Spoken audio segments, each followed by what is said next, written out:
രാഹുൽ മാങ്കൂട്ടത്തിൽ പോലെ ആദ്യമായിട്ട് തെരഞ്ഞെടുപ്പിൽ ജയിച്ചു വരുന്നയാളല്ലല്ലോ.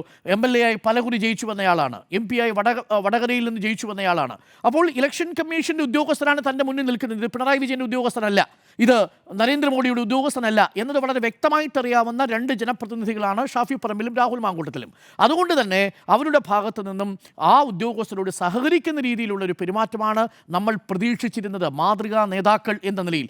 പക്ഷേ തികച്ചും അനാവശ്യമായി, പക്വതയൊട്ടുമില്ലാതെ, ഈ ഒരുപക്ഷെ തിരഞ്ഞെടുപ്പിൻ്റെ ചട്ടങ്ങളെ ലംഘിക്കുന്നുവെന്ന് പ്രത്യക്ഷത്തിൽ തോന്നുന്ന വണ്ണമാണ് ആ പ്രതികരണം നമ്മൾ കണ്ടത്. എന്താണ് യഥാർത്ഥത്തിൽ സംഭവിച്ചത്? ഞാൻ ആ വീഡിയോ പലതവണ എടുത്ത് പരിശോധിച്ചു. പല ആംഗിളിൽ നിന്നുള്ള വീഡിയോ ഉണ്ട് നമുക്ക്.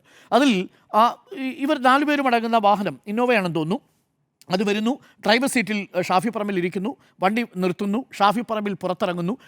ആദ്യം ഷാഫി പറമ്പിലാണോ അല്ലെങ്കിൽ അവിടെ ആരാണുള്ളത് എന്നത് നോക്കി ടോർച്ച് അടിച്ച് ഓടിക്കുന്നു. ഇപ്പോൾ നേതാക്കൾ പറയുന്നത് ടോർച്ച് അടിച്ച്, രാത്രിയാണ്, 11 മണി കഴിഞ്ഞു. ആ വാഹനത്തിനുള്ളിൽ ആരാണ് എന്താണ് എന്ന് ഉദ്യോഗസ്ഥർ ടോർച്ച് അടിച്ചാണ് നോക്കുക.